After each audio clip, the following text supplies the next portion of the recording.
예, 반갑습니다. 장녕 옥야고등학교 고3 생활과 윤리 담당교사 이재선입니다. 예, 4월 둘째 주부터 시작해서 이제 등교 계약을 한 이틀 정도 남겨놓고 있지요.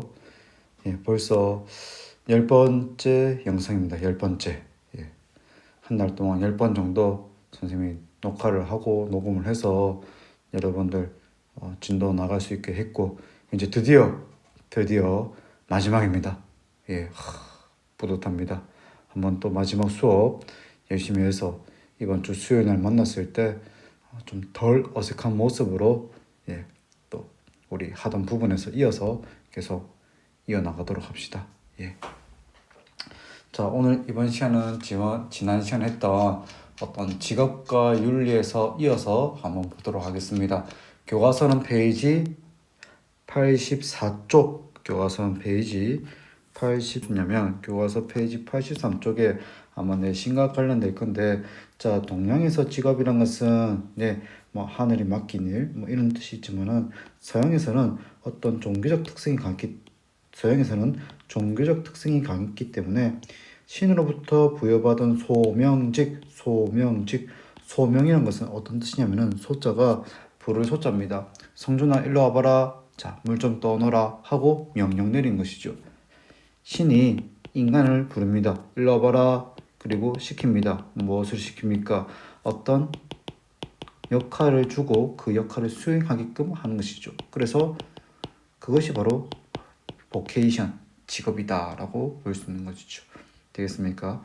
자, 그래서 인간은 자신이 맡은 직업을 어떻게 하는 것이 충실하게 하는 것이 신의 뜻을 따르는 것이다 라고 볼 수 있는 것이 서양의 직업관이다 라고 볼 수 있습니다. 자, 이어서 보도록 하겠습니다. 지난 시간 얘기도 했지만은 직업의 기능, 직업의 역할이 무엇이냐 했을 때 첫 번째 가장 중요한 것은 중요한 생계 수단입니다. 월급을 벌 수 있는 것이죠. 그리고 두 번째, 개인이 하고자 하는 어떤 자아 실현을 할 수 있는 계기가 될 수 있다는 것입니다. 그리고 세 번째는 사회생활에 참여할 수 있는 그런 기회를 이어나갈 수 있다는 거. 그래서 요 세 가지 특징, 수능에서는 나오기 어렵겠지만은 내신에서는 한 번쯤 기본적으로 물어볼 수 있겠죠. 자, 그 다음 페이지는 수능에서 잘 출제될 수 있는 부분입니다. 동서양의 직업관입니다. 혹시 생윤 시험에 응시한 친구들은 반드시 이것이 한 문제는 반드시 출제되니까 한번 정리를 꼭 해놔야 되겠습니다. 자, 그래서 서양에서는 이 직업에 대해서 어떻게 생각했는지 한번 보도록 하겠습니다. 자, 첫 번째, 고대 그리스입니다. 자, 고대 그리스에서의 직업관은 어떤 각자가 지닌 고유한 기능을 태어날 때부터 가지고 있다는 것입니다. 태어날 때부터 각 개인은 그들이 지닌 고유한 기능이 있고 그 고유한 기능을 탁월하게 발휘함으로써 덕을 실현할 수 있다. 아리스토텔레스가 했던 얘기와 비슷하지요. 그렇기 때문에 플라톤은 각자가 타고난 기질이라는 것은 어떤 특징을 가지고 있겠습니까? 선천적 기질이라는 것입니다. 선천적 특성이 있는데 그 선천적 특성은 통치자, 방위자, 생산자 등에게 적합한 일로서 배치가 된다라고 얘기를 하는 것입니다. 되겠습니까? 무슨 말이냐? 누구의 관점에서 본다면? 플라톤의 관점에서 본다면, 자, 금의 영혼을 가지고 태어난 사람, 은의 영혼을 가지고 태어난 사람, 동의 영혼을 가지고 태어난 사람이 있다고 플라톤은 보았습니다. 그럼 금운동 중에 어떤 금속이 가장 퀄리티가 높다라고 판단하겠죠? 금입니다. 금. 그렇기 때문에 금의 영혼을 가지고 태어난 사람은 어떤 사람이 될 것이다? 한 국가나 한 조직을 다스리는 통치자 또는 그만큼 고귀한 영혼이기 때문에 지도자가 될 것이고, 은의 영혼을 가지고 태어난 사람은 생산자가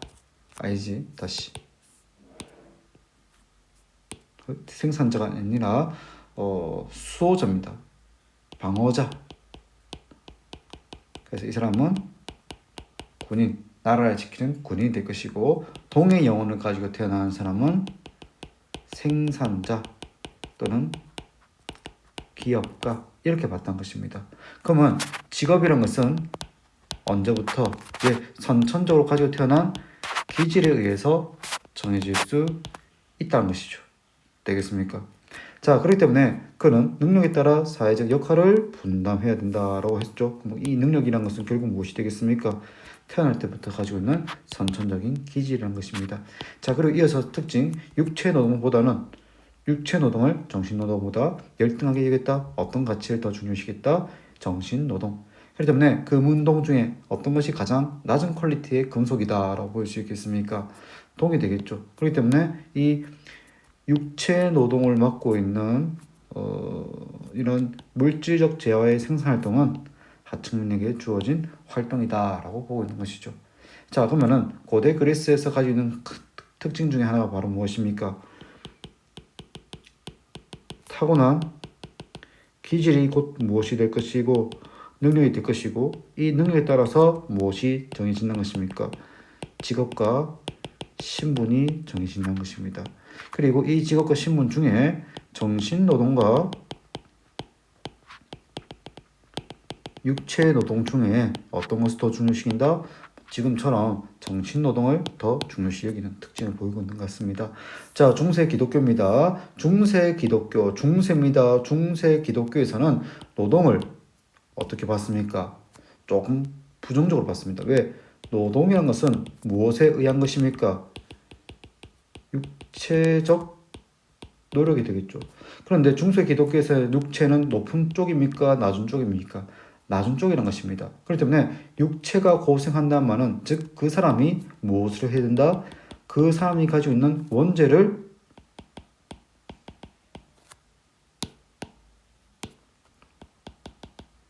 갚는 계기라는 것입니다. 인간은 속죄 차원에서 죽을 때까지 노동을 해야 된다는 것입니다. 되겠습니까? 기억해 주기 바랍니다. 자, 그래서 이런 표현도 나와 있네요. 땅은 너야말로 너로 말미암아 저주를 받아 너는 종신토록 수고해야 그 생산물을 받을 수 있다. 너 얼굴에 땀을 흘려야 식물을 먹고 끝내 흙으로 돌아가리라. 인간은 속죄 차원, 종교의 관점이 되겠죠. 그런데 이 종교의 관점이 조금 달라지는 계기가 바로 근대입니다. 근대. 중세 기독교에서는, 자, 생년 선택하는 친구들 잘 들어 놓으세요. 중세 기독교에서는 이 노동이라는 것이 육체적 죄를 가지고 있기 때문에, 육체적 노력이기 때문에 자신이 갖고 있는 원죄를 갚는 계기입니다. 그러면은 일이 힘들면 힘들수록 그 사람이 이전에 또는 그 사람이 가지고 있는 죄가 크다 적다 크다는 것입니다. 노동의 강도가 크다는 말은 그 사람이 가지고 있는 원죄도 역시 크다는 것입니다. 되겠죠? 그런데 근대 프로테스탄티즘으로 가면은 이 뭐냐면은 개신교입니다. 개신교. 종교개혁의 이후에 나타나는 기독교에서는 이렇게 봅니다. 중세 기독교에서는 육체적 노동을 그렇게 좋지 않게 보지만 근대 좀 달라진 개신교 기독교에서는 직업이란 것은 신이 부여한 명령이란 것입니다. 되겠습니까? 그럼 신은 어떤 존재입니까? 고귀한 존재죠. 이 고귀한 존재가 누구에게? 인간에게 너 이거 해봐라 하면서 시킨 것입니다. 되겠습니까? 자, 그럼 정리해보면 무슨 말이냐면은 신이 있는데 이 신이 인간에게 야, 너 이거 한번 해봐라 하면서 불러서 명령을 내립니다. 그 불러서 명령 내리는 것이 바로 무엇입니까? 직업이죠. 되겠습니까? 직업입니다. 직업. 그러면 인간은 이 직업에 어떻게 함으로써 충실한 것이 바로 종교적 믿음을 실천한 것입니다. 되겠습니까? 자, 그래서 이런 인간은 이를 통해 창조주의 노동에 참여함으로써 창조주가 시킨 이 노동의 가치를 실천함으로써 이웃사랑을 실천할 수 있을 뿐만 아니라 이 종교적 사랑, 종교적 명령을 실현할 수 있는 것입니다. 더 나아가 어떻게 한다면 근면하고 성실한다면 어디에서 부여한 직업에서 근면하고 성실하게 해서 직업 안에서 성공을 이루고 그 직업적 성공이라는 것은 결국 부를 축적한 것입니다. 부자가 된 것입니다. 자, 기본적으로 이거 종교입니다. 종교이기 때문에 인간은 신이 부여한 직업의 영역에서 근면하고 성실합니다. 그리고 기본적으로 어떤 것이 세팅되어 있습니까? 종교죠. 종교이기 때문에 어떻게 되어 있죠? 종교적 믿음 또는 욕구를 좀 통제하는 편이죠. 직업 생활에서의 근면 성실, 그리고 종교적 영역 안에서의 믿음, 검소함, 즉 벌고 검소하고. 그럼 어떻게 되겠습니까? 부가 축적되는 것입니다. 어느 시기에? 근대 시기에 어떤 윤리를 통해서? 프로테스탄티즘이라는 기독교 윤리를 통해서. 그럼 무엇이 된다는 것입니까? 부가 축적될 수 있다는 것입니다. 그러면 잘 사는 사람은 직업 생활에서 열심히 하고 종교적으로 믿음이 있어서 잘 사는 사람은 그 사람은 신으로부터 무엇을 받은 것입니까? 신으로부터 종교적인 구원을 받은 것입니다. 되겠습니까? 그럼 이 부를 통해서 유럽의 근대 자본주의가 성장하는 토대가 제공된다는 것입니다. 되겠습니까? 이렇게 주장하는 사람이 바로 누구냐? 바로 칼뱅이 이랬다라고 막스 베버가 종교개혁, 이때 종교개혁의 일할 직업이란 것은 이런 노동의 원죄를 갚는 시급하는 그런 것이 아니라 직업은 신이 너에게 내린 명령이기 때문에 너가 이 직업에서 충실하고, 그리고 너는 종교인이기 때문에 종교를 열심히 믿어. 그리고 너가 만약에 부자가 된다면, 그렇게 해서 부자가 된다면 너는 무엇을 받은 거야? 구원을 받은 거야. 좋은 거죠. 그래서 이것이 누구의? 칼뱅의 구원은 예정되어져 있다. 근데 이 구원을 받을지 안 받을지 우리 어떻게 알 수 있어요? 신이 우리에게 직업을 불러서 시켰는데 이 직업 생활에서 성공한다면 너의 구원은 받기로 예정되어져 있다는 것입니다. 되겠습니까? 이거 중요한 내용입니다. 이거 윤리와 사상에서는 자본주의와 연계되어서 출제가 되고, 생활과 윤리에서는 직업윤리와 연계돼서 출제가 되기 때문에 수능에서는 반드시 출제되는 내용이라는 거 꼭 기억해 주기 바랍니다. 자, 이어서 이제 동양으로 넘어가도록 하겠습니다. 동양 사상만의 직업관은 바로 분업입니다. 분업할 때 분자는 나눌 분자입니다. 그러면 직업은 어떻게 된다? 나누어야 된다. 어떤 직업과 어떤 직업으로? 노심자와 노력자로 나누는 것입니다. 그러면 노심자는 무엇이 되겠습니까? 정신노동과, 노력자는 육체노동으로 그 영역을 구분해야 된다는 것이죠. 자, 바로 이 사람이 얘기합니다. 바로 맹자라는 사람은 이렇게 얘기합니다. 대인이 할 일이 있고 소인이 할 일이 따로 있다. 그러면 대인이 할 일이 무엇입니까? 라고 한다면 마음을 수고롭게 한다. 즉 노심자가 되겠죠. 노력한다. 무엇을? 마음을 노력하는 사람, 즉 정신노동하는 사람이며, 어떤 사람, 즉 소인은 몸을 수고롭게 한다. 즉 노력자다. 이렇게 얘기를 한 것입니다. 자, 그래서 맹자는 직업이 곧 윤리적 인격과 정서적 안정의 조건이며 어떤 직업은 검역과 절제의 태도를 배우게 되는 계기라고 보았다. 자, 중요한 표현 이어서 나옵니다. 정신노동과 육체노동을 구분하고 상호 양자의 상보성, 네, 서로 보완한 것이죠. 자, 정신노동한 사람들은 육체노동한 사람들을 어떻게 하고 통치하는 것입니다. 그럼 육체노동한 사람들은 정신노동한 사람들에게 자신이 생산한 물품들을 어떻게 하는 것입니까? 예, 바치는 거죠. 이런 상보적 관계, 서로 보완한 관계. 그래서 노력자와 노심자의 무엇은 돼야 되겠지만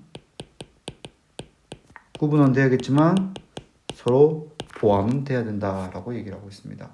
자, 그래서 첫 번째 맹자 직업의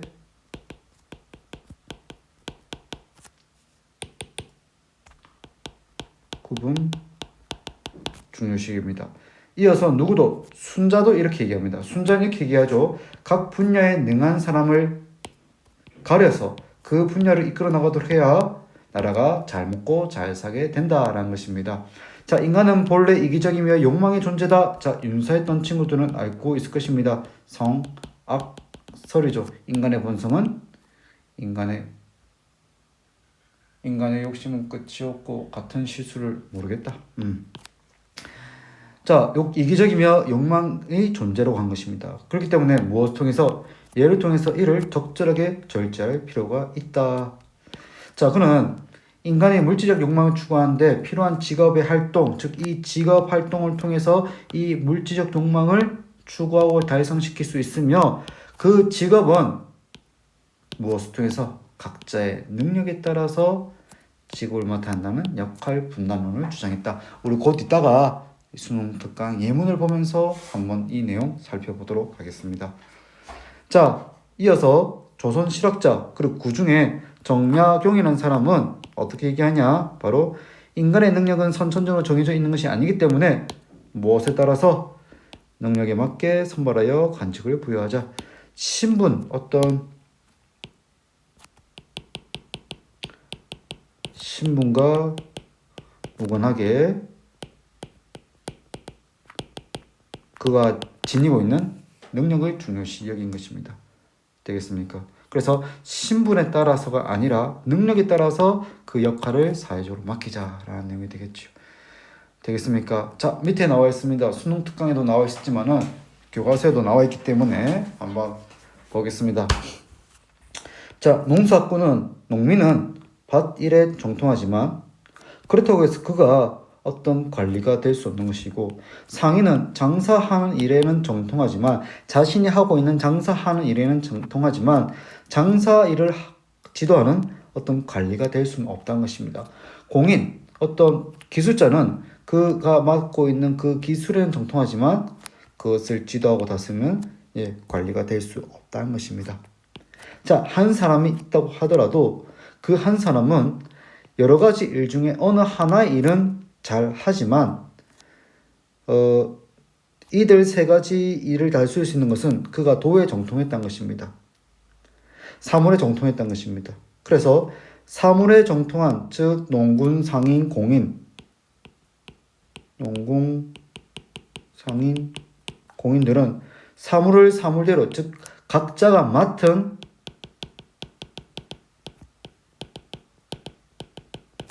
하는 것이고, 도에 정통한 사람이라는 것은 이 세 사람을 더 잘 어울려서 관리하고 지도할 수 있다는 것입니다.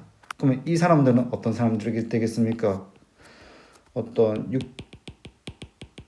육체 노동은 각자의 기능에 어떤 능통하지만 이런 도에 정통한 사람은 즉 어떤 사람이 되겠습니까? 도에 정통한 사람은 이런 사람들의 어떤 지도나 조율에 능통하기 때문에 통치자가 될 수 있겠죠. 되겠습니까? 자, 나와보도록 하겠습니다. 칼뱅이나 사상가 나오지요. 어떤 내용인지 보도록 하겠습니다. 자, 시는 우리 모두에게 어떤 우리의 삶의 모든 행동에 함에 있어서 그의 부르심, 그리고 그의 부르심에 따라 명령 내리고 시킨다는 것입니다. 자, 그의 부르심, 명령, 계시, 즉 무슨 소리 되겠습니까? 직업. 자, 시는 여러 가지 삶의 계층과 삶의 양식을 구분함으로써 각 사람이 해야 할 일의 순서를 정해놓으셨다. 그 사람들이 해야 할 일의 순서를 정해놓았다는 것입니다. 그리고 그 정해놓은 것을 불러서 명령하는 것이 소명이라는 것입니다. 그렇기 때문에 각 사람은 자신의 위치를 신께서 정해주신 초소 직업 소명설에 대한 설명이 될 것이고, 이 직업 소명설의 기반은 바로 우리의 구원은 과연 어떻게 되어져 있을까? 정해져 있지 않습니다. 아니다. 우리가 알 수는 없습니다. 알 수는 없지만 신에 의해서 이미 정해져 있다라는 거 구분해 주기 바랍니다. 이것이 바로 근대 프로테스탄티즘, 그리고 이 칼뱅이 주장한 것에 대해서 어떤 현대 막스 베버가 이런 칼뱅의 직업 소명설과 구원 예정설이 어디에 영향을 미쳤다더라? 근데 자본주의 형성에 긍정적인 영향을 주었다라고 재해석합니다. 자, 그러면 왜 이런 근대 프로테스탄티즘이 근대 자본주의가 형성되는데 긍정적인 영향을 미쳤냐? 자본주의가 되려면 뭐가 있어야 되겠습니까? 예, 근대 프로테스탄티즘은 이 부가 형성되는데 종교적으로 또는 도덕적으로 정당해 줍니다. 그 이전까지만 하더라도, 중세 때까지만 하더라도 물질적 측면, 육체적 측면, 금전적 측면에 대해서는 어떤 신의 뜻이라기보다는 어떤 부정적 또는 악마 이쪽으로 좀 안 좋게 해석을 했지만은, 근대 프로테스탄티즘은 잘 산다, 너가 잘 산다, 너가 잘 사는 이유는 너가 맡고 있는, 너가 수행하고 있는 직업의 영역에서 충실히 잘했기 때문에, 근면 성실했기 때문에 그만큼 돈이 모여있고, 그럼 너는 신으로부터 구원받은 거나 마찬가지다 라고 얘기를 하기 때문에, 예, 이 부에 대해서 정당화해 줍니다. 되겠습니까? 잘한다고 박수를 쳐주는 거죠. 자, 이어서 현대 직업생활과 행복이 무엇일까? 예, 직업생활을 통해서 스트레스를 받고, 미안하다. 빨리 좀 쉬었으면 좋겠다. 미안하다. 예, 한번 직장생활 해보면 내가 이 직업을 갖고 싶어 할 때가 행복했고, 그리고 이런 얘기 하면 그렇지만 그래도 학생 때 좀 스트레스 안 받고 덜 받고 공부를 했을 때가 좋았을 건데, 에이 이런 얘기하면 뭐 하겠노. 배터리가 10% 부족하구만. 자, 이어서 보도록 하겠습니다. 자, 현대 직업생활의 문제점에서 나와 있습니다. 산업화 시대에 이르러 인간의 개성이 상실하고 창의성이 약화되면서 어떤 문제가 발생했다? 소외의 문제가 발생했다라고 얘기를 한 것입니다. 무슨 말이냐? 산업화 시대가 되면은 무엇을 늘려야 되겠습니까? 근대의 색깔이 좀 약하네. 자, 산업화 시대라는 것은 근대의 자본주의입니다. 자본주의는 생산성을 늘리고 대량으로 많이 생산해야 됩니다. 왜? 그렇게 많이 만들어야 많이 팔고 부를 많이 축적할 수 있기 때문에. 그럼 이런 생산을 대량으로 해내기 위해서는 어떤 방법이 필요하겠습니까? 바로 분업입니다. 여러분들이 사회 시간에 배웠던 이런 분업이란 것은 어떤 하나의 완성품을 만들기 위해서 그 완성품을 한 사람이 그 하나의 완성품을 만들기 위해서 집중하고 전념한 것이 아니라 어떤 역할을 나누어서 한다는 것이죠. 쉽게 얘기하면은 모자가 아니고 여기 차입니다. 차가 있습니다. 차가 있는데 이 차를 분업하지 않는다면 이 뭐 바퀴, 유리창, 문, 본네트, 엔진, 트렁크까지 모든 하나의 구조를 누가 만들어야 되겠습니까? 한 사람이 만들어야겠죠. 그러면 시간이나 비용이나 이런 것들은 많이 드는 반면 생산력은 어떻게 되겠습니까? 다시 각도로 쭉 해볼까? 조금 작게 쓰고 만약에 한 사람이 이 차를 처음부터 만든다면 시간이나 비용은 엄청나게 들 것이고 그에 반면 생산력은 상당히 줄어들게 되겠죠. 하지만 이렇게 차를 만듦에 있어서 많은 사람들이 분업을 해서 만든다면 거꾸로 시간이나 비용은 줄어들 것이고 생산량은 늘어나게 될 것입니다. 이 차를 만듦에 있어서. 그러면은 돈을 가지고 있는 자본가들은 한 사람의 간의 수공 형태의 생산 방식을 선택하겠습니까? 아니면 이런 많은 사람들이 달라붙어서 서로 역할을 나누어서 하는 거 하겠습니까? 쉽게 얘기하면은 타이어 만드는 사람들은 타이어만 계속 만들면 됩니다. 반복적으로. 엔진을 만드는 사람은 엔진만 계속 만들고 차 유리창을 만드는 사람은 유리창만 만들면 되고 이것을 합치는 사람은 합치는 것만 하면 됩니다. 그것이 분업입니다. 현대 사회 자본주의가 성장하게 된 계기는 바로 분업입니다. 왜? 분업이야말로 무엇을 늘려주기 때문에 생산량을 늘려주고 생산량을 늘린다는 것은 자본의 이익을 늘려준 것입니다. 좋은 겁니까? 나쁜 겁니까? 좋은 거죠. 어떤 주의에서 본다면? 자본주의에서 본다면. 하지만 어떤 사상가, 마르크스는 자본주의적 분업 방식이 생산하는 과정에서 어떤 문제점을 가져온다는 것입니까? 노동력 착취와 노동의 소외라는 것입니다.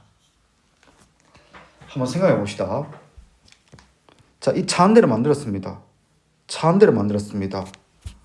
그럼 이 차는 누구의 소유입니까? 누구의 것입니까? 나누어서 했다면 이 차를 만드는 것을 나누어서 했다면 노동자가 이 차에 대해서 어떤 부분에 대해서 자신의 소유권을 주장할 수 있겠습니까? 차 바퀴 만드는 사람은 이 차 전체 소유가 아니죠. 차 바퀴만 만들었기 때문에. 차 유리창을 만든 노동자는 이 차 전체 아닌 이 유리창에 대해서만 얘기할 수 있습니다. 이 차의 엔진을 만든 사람은 엔진의 것에 대해서는 소유를 주장할 수 있지만 이 차에 대해서는 주장할 수 없다는 것이죠. 되겠습니까? 마르크스가 얘기하고자 하는 바는 바로 이 내용입니다. 마르크스의 관점에서 인간의 노동에 의해서 생겨난 생산물이 있으면 이 생산물의 소유주는 누가 되겠습니까? 당연히 노동을 한 인간의 것이 되겠죠. 생산물, 즉 어떤 사람이 자동차 한 대를 만들었습니다. 이 차는 당연히 누구의 것이죠. 이 차를 만들기 위해서 노동을 한 노동자의 것이 됩니다. 그러면 이 노동과 이 생산물의 관계가 상당히 어떻습니까? 밀접하죠. 내가 만들었기 때문에 내 겁니다. 되겠습니까? 그런데 이 인간의 노동이 생산물을 만드는 과정에서 어떻게 돼버린다면 분업화돼 버린다면 차를 한 대 만들었을 때 이 차에 소유는 누구의 것이 될까? 여러 사람들이 만들었습니다.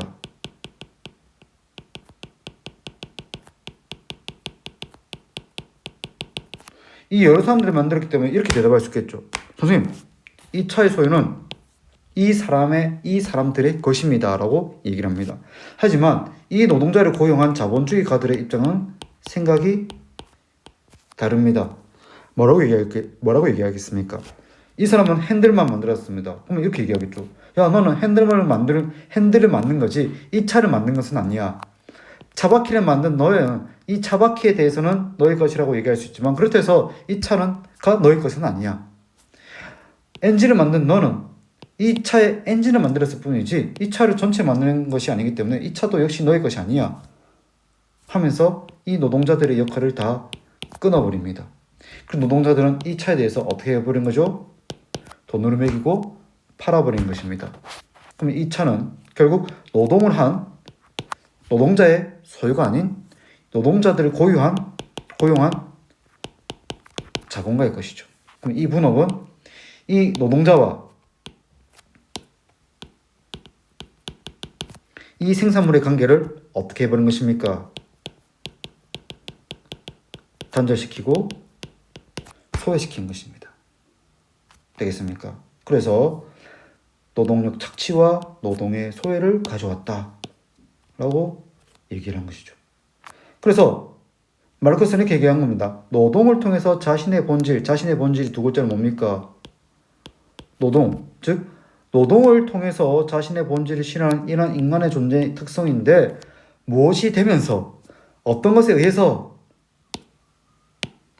분업에 의해서 이 노동과 이 노동의 결과물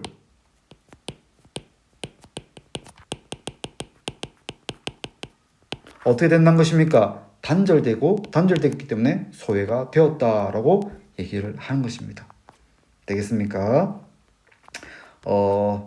그래서 이 서양의 직업관에서 고대 그리스, 중세 기독교, 근대 프로테스탄티즘 비교될 수 있고, 그리고 동양의 맹자와 순자의 차이를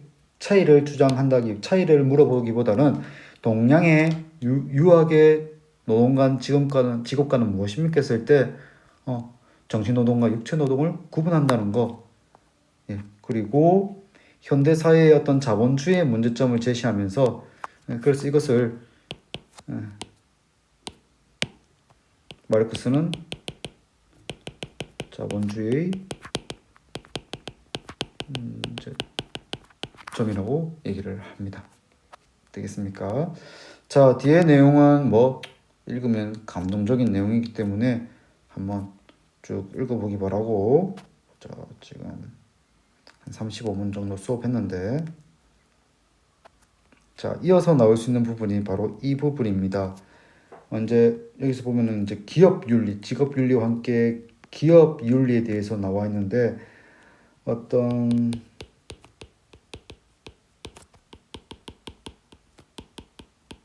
자, 기업의 윤리관에 있어서 크게 두 가지 측면에서 접근할 수 있습니다. 첫 번째, 기업은 어떤 자유 경제의 역할 수행을 하는 것이죠. 즉, 기업이란 것은 자유 경제의 시스템 안에서 무엇을 추구하는 것이 가장 중요한 것입니까? 이익 추구가 가장 중요시입니다. 그렇기 때문에 이익 증진을 하는 것이 곧 기업의 중요한 책임이다 라고 보는 입장인 것입니다. 책임의 영역이 넓습니까? 좁습니까? 좁지만 확실하죠. 하지만 한쪽에서는 이렇게 얘기합니다. 기업이란 것은 한 사회 안에서 경제적 영역에서 활동을 하면서 거기에 속해 있는 구성원들, 그리고 그들이 뭔가를 하고 있을 때 나타나는 환경 또는 생산, 이런 다양한 영역에 있어서 책임을 지기 때문에 사회의 폭넓은 책임을 중시한다는 것입니다. 밑에 한번 보도록 하겠습니다. 프리드먼이라는 사람은 이렇게 얘기를 합니다. 자유경제체제에서 경영자들, 즉 이 기업을 운영한 사람은 누구에게만 책임이 있다는 것입니까? 자신에게 이 기업의 운영을 맡긴 이 기업의 소유주에게만 책임을 진다는 것입니다. 어떤 책임?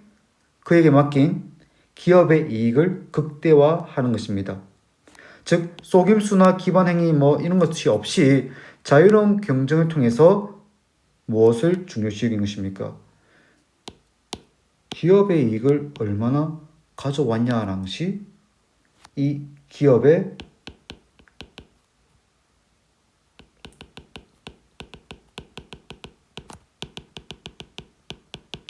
책임이라는 것입니다. 되겠습니까? 그 기업을 소유한 사람이 나에게 이 기업을 운영해보시오 했을 때 맡긴 이유는 내가 그 기업을 맡음으로써 최대한의 이윤을 확보하는 것입니다. 물론 그 과정에서 공정성이나 또는 법을 지키는 그런 행동을 해야겠지요. 하지만 반면 보겔이라는 사람은 이렇게 얘기합니다. 기업은 점점 더 책임있게 행동해야 된다. 왜? 기업은 결국 무엇을 통해서 이익을 얻을 수 있습니까? 기업의 이익은 사회 내에서 이익을 추구할 수 있는 거죠. 그렇기 때문에 사회라는 것은 결국 어떤 성격을 가지고 있는 것입니까? 공공성이라는 것입니다.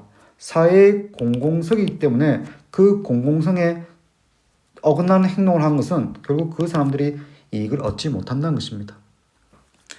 자, 그래서 보자. 기업 경영자들이 공공의식이 높아서라기보다는 이 훌륭한 시민이 되는 것이 경제적 우위를 점하는데 하나의 자원이 된다는 것입니다. 쉽게 얘기하면 이겁니다. 좋은 기업과 나쁜 기업. 나쁜 기업이라는 것은 사회 내에서의 이익을 추구하는 과정에서 사회 내에서 중요시 여기는 사회적 책임을 강조하는 것입니다. 그럼 나쁜 기업의 대표적인 예가 바로 무엇입니까? 불매운동이 되겠죠. 불매운동 뭐죠? 안 사겠다는 거죠. 대표적인 것이 유니클로였습니다. 유니클로 왜 우리가 그 기업의 물건을 사지 않습니까? 우리 한국 사회에서 가지고 있는 역사적 이런 부분에 대해서 유니클로가 책임감을 가졌습니까? 작년에 그런 광고 있었지요. 오마이갓 80년 전의 일을 어떻게 기억해라고 라는 유니클로의 광고가 있었습니다. 그런데 그 영어 대사 안에서는 그렇게 오래된 일을 어떻게 내가 기억해? 나중에 선생님 여기다가 또 하나 띄워 놓을 테니까 한번 보세요. 그러니까 그 유니클로라는 기업은 한국 사회에서 많은 이익은 추구했지만 한국 사회의 어떤 그 구성원들이 가지고 있는 이 역사적 의식에 대한 책임은 있었습니까? 없었습니까? 없었지요. 그에 반면 GS입니까? GS 이쪽 기업은 오랫동안 독립 어떤 그 운동을 지원했고 또는 아직까지도 사회적으로 이렇게 어떤 이익을 나누고자 하기 때문에 GS나 오뚜기와 같은 기업들 이런 기업들은 어떤 사회적 책임을 가지고 있고 어떤 독립운동했던 그런 좋은 행동을 했던 사람들에게 지원을 해주는 그런 선례들이 있기 때문에 그 기업에게 내가 물건을 사면은 내가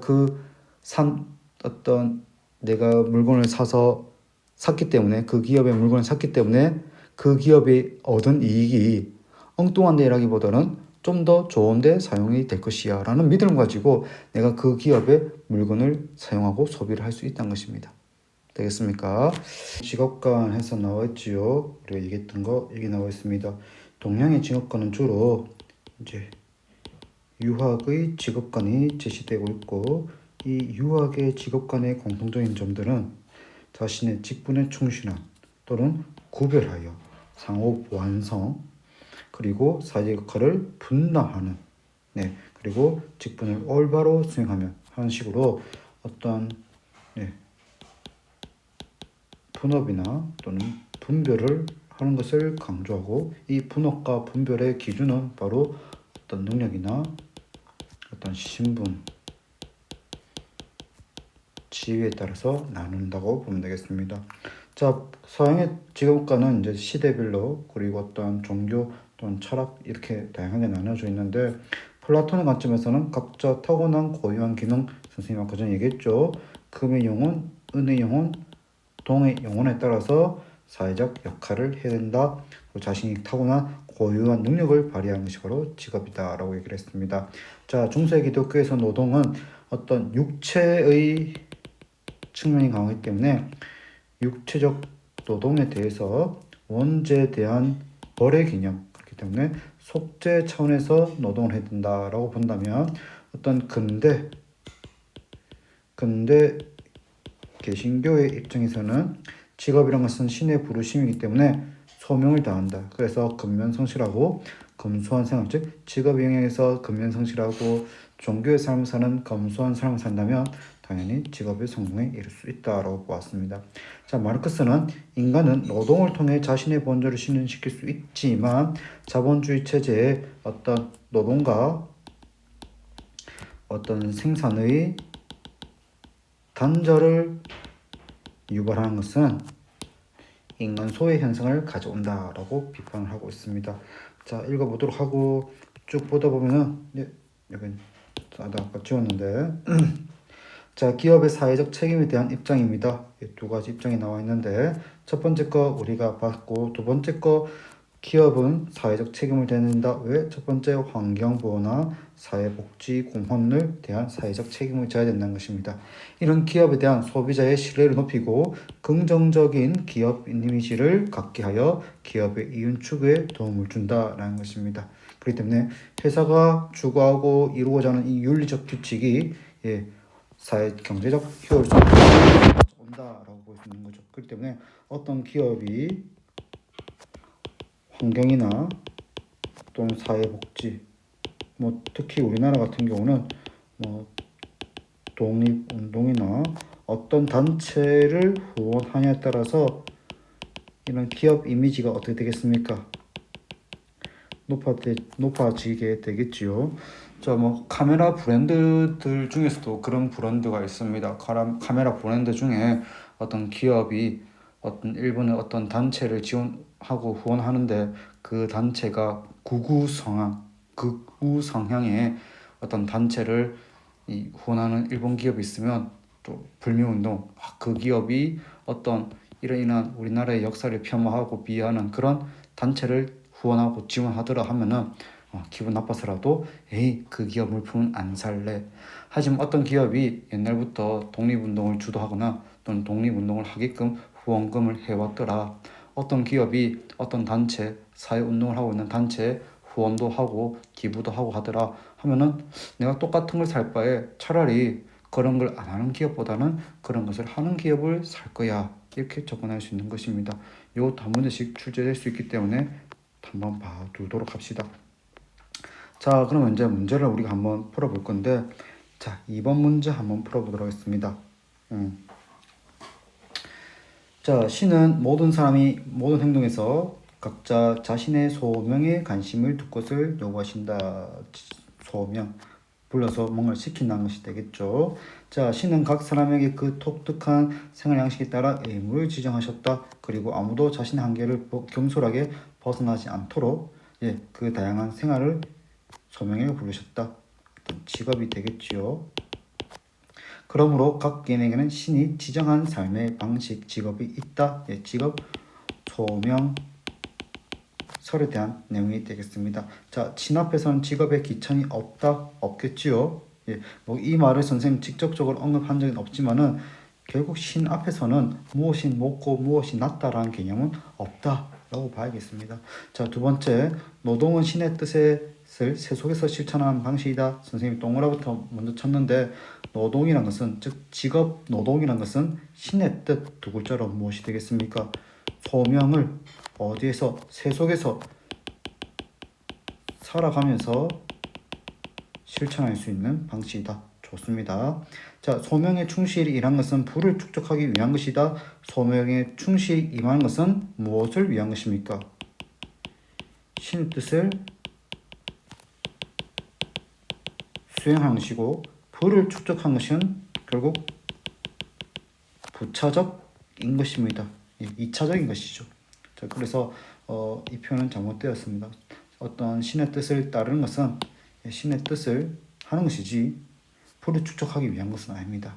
하지만 이런 것을 하고 났을 때 이 부를 축적한다는 것은 또 어떻게 될 수 있는 것이죠? 종교적으로 정당화될 수 있는 것이지 이것을 목표로 소명에 충실한 것은 아닙니다. 자, 세속적 이익을 취하는 것은 신의 뜻을 어긴 것이다. 세속적 이익을 취하는 것은 신의 뜻은 어긴 것이다.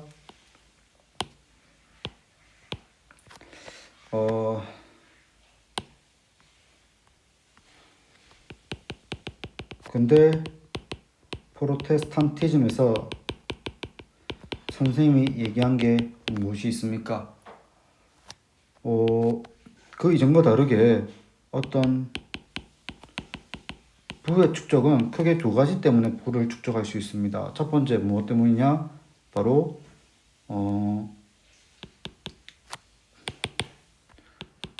직업에 충실했기 때문입니다. 그리고 검소한 삶을 살았기 때문입니다. 되겠죠? 이건 직업 소명을 다한 거고 이건 종교적 삶을 산 것이죠. 그러면 부를 축적했다는 말은 직업에서 충실하면서 자신의 삶을 검소하게 했기 때문에 종교적으로나 도덕적으로 정당화할 수 있는 것이고 이것을 통해서 이룰 수 있었던 것이 바로 무엇입니까? 근대 자본주의를 형성하는 토대가 되었다라는 평가를 받고 있는 것입니다. 그래서 세속적 이익을 취하는 것은 신의 뜻을 어겼다기보다는 어떤 신의 뜻을 따랐다라는 어떤 증거가 된다라고 볼 수 있는 것이죠. 그래서 리얼도 틀렸습니다. 그래서 답은 1번이 되는 것입니다. 되겠죠? 자, 보자. 자, 4번 문제 한번 보도록 하겠습니다. 가의 입장에서 나의 주장에 제기할 비판으로 가장 적절한 것은 가의 입장에서 나를 비판한 것입니다. 기업 역시 공동체의 일부이기 때문에 기업은 합법적 방법으로 이윤을 추구하는 것뿐만 아니라 노동자와 소비자의 이익, 환경 보존 등에 관심을 가져야 된다. 기업의 어떤 적극적이고 확대된 책임을 요구한 것이죠. 책임과 윤리를 중요시 여기는 반면 나는 기업의 사회적 책임은 시장 질서를 존중하고 기업의 본연인 이익을 창출한 그것뿐이다 해서 기업의 어떤 소극적 또는 이윤을 중시하는 입장입니다. 책임의 범위를 넓힌다, 좁힌다, 넓히는 것이 아니라 이윤만 잘 추구하면 된다라는 것이 되겠죠. 자, 1번입니다. 기업의 이윤 창출 이외에 사회적 책임이 있음을 간과할 수 있다. 누가 얘기할 수 있는 부분이 되겠습니까? 가의 주장이 될 수 있겠죠. 이윤 창출 이외에 사회적 책임도 함께 있는데 나는 그것을 모르고 간과하고 있다. 자, 기업은 투자자의 이익을 증대시킬 책임이 있음. 이것은 누구와 누구의 입장이 되겠습니까? 가와 나의 입장이지만 나가 보다 중시 여기는 것이 되겠죠. 자, 기업의 공익 증진 책임이 있다는 점을 지나치게 강조하고 있다. 자, 나의 주장이 될 것입니다. 나가 다시 이 부분은 바로 나의 가에 대한 비판이 될 수 있겠죠. 기업은 준법 이상의 도덕적 책임이 있음을 지나치게 강조하고 있다. 역시 이것도 나가 가에 대해서 비판할 수 있는 내용이 되겠습니다. 준법 이상. 여기서 준법 이상이라는 것은 즉 경제적 이윤을 추구하면 되는데 그 이상의 도덕적 책임을 기업에게 요구하는 것은 바로 가의 입장이 될 수 있겠죠. 그래서 적합하지 않습니다. 강조하고 있는 것은 아니라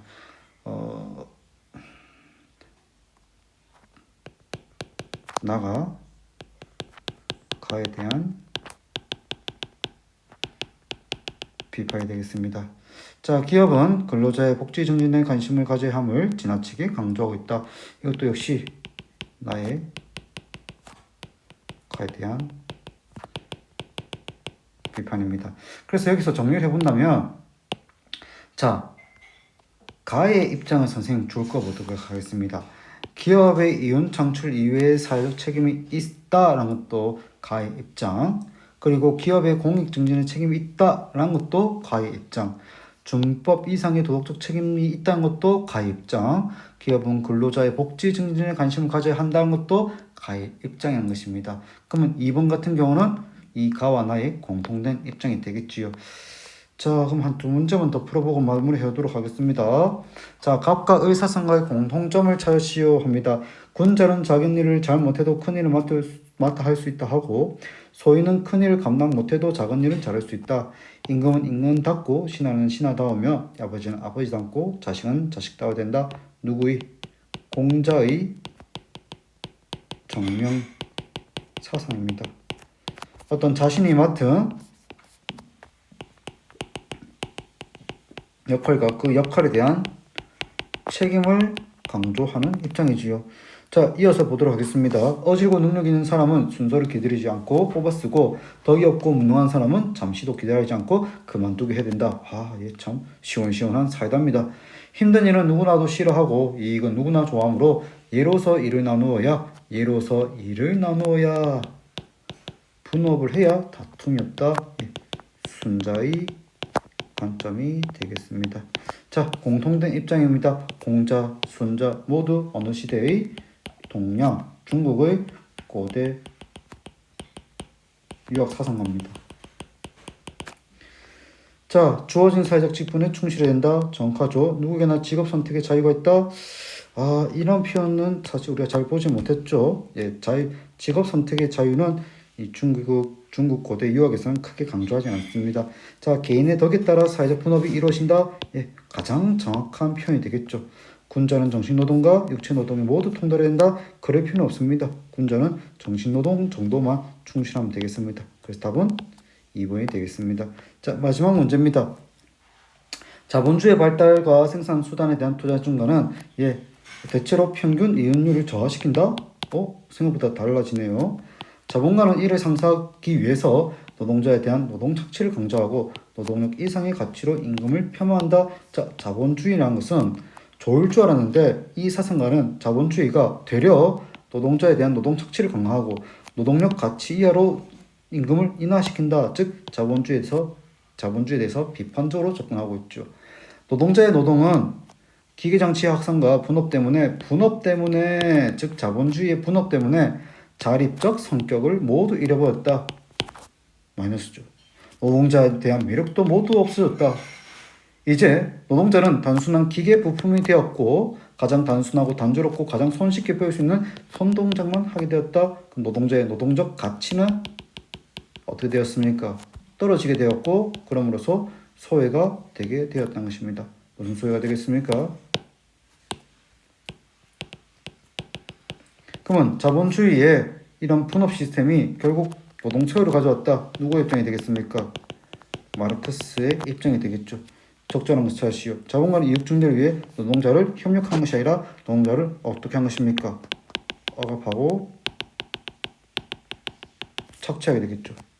자, 자본주의 사회에서 노동을 통한 자아실현의 가능성이 어떻게 되겠죠? 노동 소외이기 때문에 낮아졌죠.